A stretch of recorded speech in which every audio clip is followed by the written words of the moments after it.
আসসালামু আলাইকুম ভিউয়ার্স, আশা করছি সবাই ভালো আছেন। আজকে মাহে রমজানের প্রথম দিন। তো আজকে আমাদের ছাদ বাগানের যে লেবু আছে সে লেবু গাছের লেবু দিয়ে শরবত খাবো। আমি যেহেতু ঠান্ডা পানি দিয়ে শরবত খাই না, নর্মাল পানি দিয়ে শরবত খাই, আমার জন্য নর্মাল শরবত তৈরি করে নিয়েছি। সাথে কিছু ফল নিয়েছি, এটা হচ্ছে পেঁপে, তরমুজ। আমার তরমুজ খেতে ভালোই লাগে রোজার দিনে। আর সাথে ছিল আনারগুলা ছিলে নিয়েছি। বাসায় যেহেতু সবাই ঠান্ডা খেতে পছন্দ করে তাদের জন্য ঠান্ডা শরবত করেছিলাম। আর এটা হচ্ছে কলা, পেঁয়াজু তৈরি করেছি।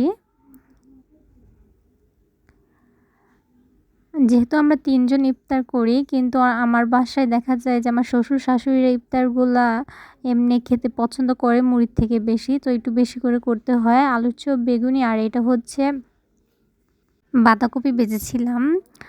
আর সেহরির সময়ের জন্য ছিল গরম ভাত, সাদা ভাত। আমাদের সেহরির টাইমে মাঝরাতে রান্না করতে হয়। অনেকে দেখা যায় যে সন্ধ্যা রাত্রে রান্না করে ওগুলা খায়। আমাদের বাসায় ওই খাবার খেতে চায় না। ওই ভাতটা গরম রাখতে হয়, দুধ, ভাত এগুলা জ্বাল দিতে হয়।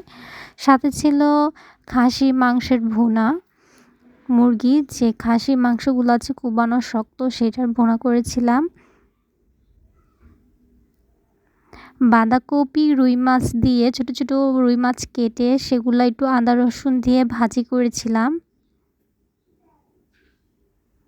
দেখতে মাংসের মতো লাগছে, কিন্তু আসলে মাংস না, মাছের জন্য এই মতো লাগছে। সাথে করেছিলাম পান্তা মাছ ভুনা, পেঁয়াজ দিয়ে টমেটো দিয়ে মাখা মাখা করে। বেশি ঝোল দিইনি, বেশি ঝোল দিলে মাছের স্বাদটা, ভুনার স্বাদটা ভালো আসে না।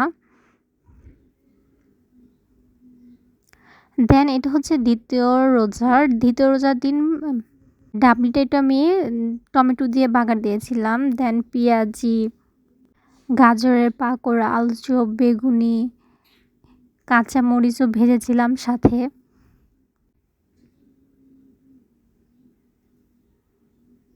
ভাজা পোড়া প্রতিদিনই করতে হয়, একদিন তো আর না। আর এমনি সাথে তো রান্না আছেই। আর এগুলো খেজুর, তরমুজ, আপেল,